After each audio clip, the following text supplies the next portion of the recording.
গোপালগঞ্জের উলপুরে এনসিপির জুলাই পদযাত্রার কর্মসূচিকে কেন্দ্র করে সহিংস ঘটনা ঘটেছে।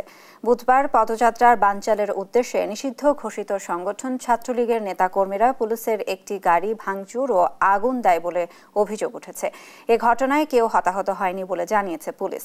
গোপালগঞ্জ সদর থানার ওসি সাজিদুর রহমান বিষয়টি নিশ্চিত করেছেন।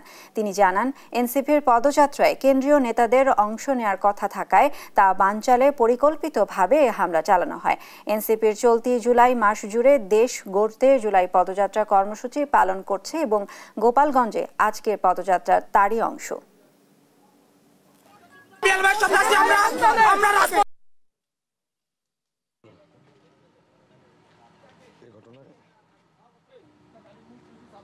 এনসিপির একটা প্রোগ্রাম ছিল গোপালগঞ্জে।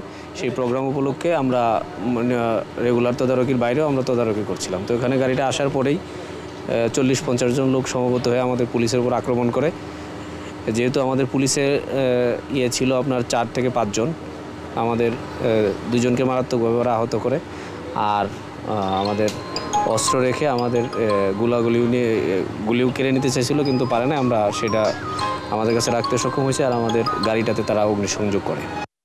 এনসিপির জুলাই পদযাত্রাকে কেন্দ্র করে গোপালগঞ্জ সদরের উলপুর বাজার এলাকায় পুলিশের গাড়িতে আগুন দিয়েছে নিষিদ্ধ সংগঠন ছাত্রলীগ কর্মীরা। এ নিয়ে আরও জানাতে যুক্ত হচ্ছেন আমাদের সহকর্মী সাইফুল ইসলাম আকাশ। এখন পরিস্থিতি কিরকম দেখতে পাচ্ছেন সেখানকার, বিস্তারিত নিয়ে আমাদের জানান। গোপালগঞ্জের সদর উপজেলার দুর্গাপুর যে গ্রামটি রয়েছে সেখানে কিন্তু সকালবেলা একটি দুর্বৃত্তরা কিন্তু একটি আক্রমণ চালিয়েছে। সেক্ষেত্রে কিন্তু আমরা স্থানীয় পুলিশ সূত্রে যেটি জানতে পেরেছি, এখানকার যে একটি পুলিশের পিকআপ টহল অবস্থায় রয়েছিল, সেই পিকআপে কিন্তু তারা অগ্নিসংযোগের ঘটনা ঘটিয়েছে। এই ঘটনায় কিন্তু আমরা যেটি জানতে পেরেছি, পুলিশের অতিরিক্ত যিনি কিনা পুলিশ সুপার রয়েছেন তিনি আমাদেরকে যেটি জানিয়েছেন, এই ঘটনায় 5 জন পুলিশ সদস্য কিন্তু আহত অবস্থায় রয়েছে এবং স্থানীয়রা যেটি আমাদেরকে জানিয়েছে সকাল 9:30-9টা নাগাদ কিন্তু এই উল্লাপুরের যে জায়গাটি রয়েছে, এই জায়গাটিতে কিন্তু দুর্গাপুরের যে জায়গাটি, সেই জায়গাটিতে কিন্তু স্থানীয়দের যে জায়গাটি ছিল সেই জায়গাটিতে অনেকগুলো লোক 50 থেকে 60 জন মুখ বেঁধে কিন্তু এখানে এসে ককটেল বিস্ফোরণের মাধ্যমে কিন্তু পুলিশের গাড়িতে অগ্নিসংযোগ ঘটায়। পরবর্তীতে কিন্তু এই জায়গাটিতে পুলিশের অতিরিক্ত টিম এখানে মোতায়েন করা হয়েছিল এবং এখানে ফায়ার সার্ভিসের একটি ইউনিট আসার আগেই কিন্তু অগ্নিকাণ্ড যে ঘটনাটি সেটি নিয়ন্ত্রণে আনে স্থানীয় পুলিশ।